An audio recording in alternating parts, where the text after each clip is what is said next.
Christianity, a touchy subject that people don't really want to talk about, but since I don't care about your complaint emails, I talk about it all the time. I'll talk about whatever I feel like and always will on this show. Well, there's a magazine out there that I had never heard of before. You probably have never heard of before, and it's called Christianity Today. And as the articles of impeachment move to the Senate or don't move to the Senate, nobody can know really at this time what Nancy Pelosi is going to do about it. And look, that's to be expected because Nancy Pelosi probably can't remember what she had for breakfast at this point. But the articles of impeachment have passed the House of Representatives. And as they passed, Christianity Today came out with a headline that said, quote, Trump should be removed from office. As you may imagine, with a headline like that, that's going to get the editor of Christianity Today invited on virtually every cable and major news network in the history of the world. Why? Because the best way to get your face on TV is to say something insulting about a sitting Republican. So here he was.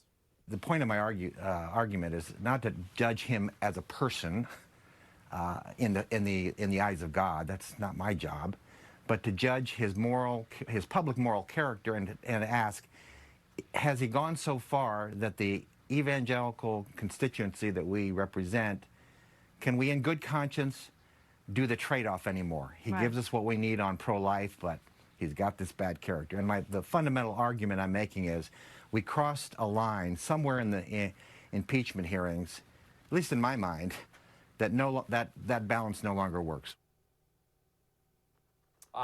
Christianity Today now weighing in on the foreign policy phone calls Donald Trump has with the head of Ukraine. I didn't see that part in my Bible. But anyway, Donald Trump, as you can imagine, took to Twitter and said, quote, I guess the magazine Christianity Today is looking for Elizabeth Warren, Bernie Sanders, or those of the socialist communist bent to guard their religion. How about Sleepy Joe? The fact is, no president has ever done what I have done for evangelicals or religion itself.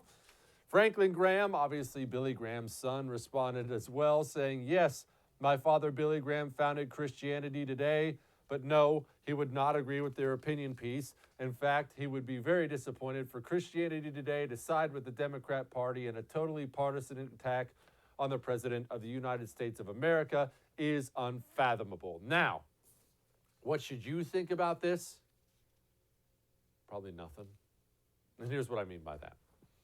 You vote how you feel you have to vote in the future. I will tell you how I vote. I don't care, not nearly as much as most people do, about Donald Trump's mean tweets, even about things that I hate that he's done, about calling Stormy Daniels horseface. That's an ugly thing. That's not something I really want to hear from the President of the United States of America. I don't like that. I don't like many things all Republicans do. They are far too often the party of big spending, the party of big government. We saw they just recently voted to raise the age where you have to be 21 to purchase tobacco. I find these things to be big government and insane.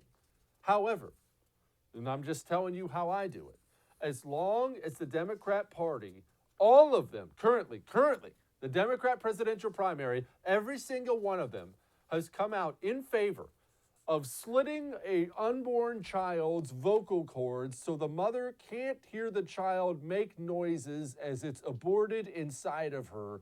Every single one of them supports that. As long as they support that, I don't feel like I have a choice in the party I have to vote for. If that sounded too graphic, I'm not sorry. That's the reality of it. It's time we start accepting what is happening in abortion clinics across the United States of America. That doesn't mean you judge anyone who's ever had one. Look, we're all fallen. We were all screwed up. I certainly have more times than I could possibly count.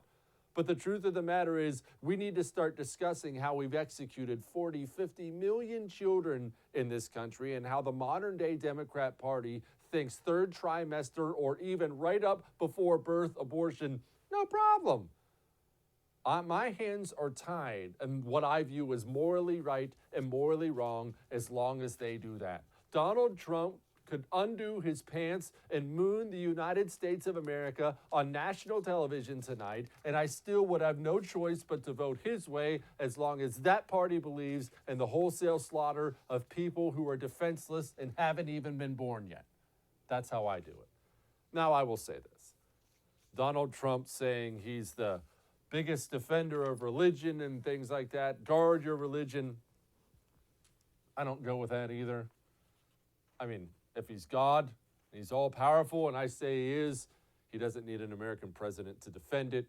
I will say this, pro-life is essential. As far as Franklin Graham goes, what his father would have said, would not have said, I don't know. I will tell you this. One of the things I always loved and admired about Billy Graham, I'm as partisan a right-wing hack as it comes, but almost every single president invited in Billy Graham to sit and pray with him because he didn't play like that. He didn't go that way. And I think there's still something to be said for that kind of quiet honor in this day and age from every pastor in the United States of America.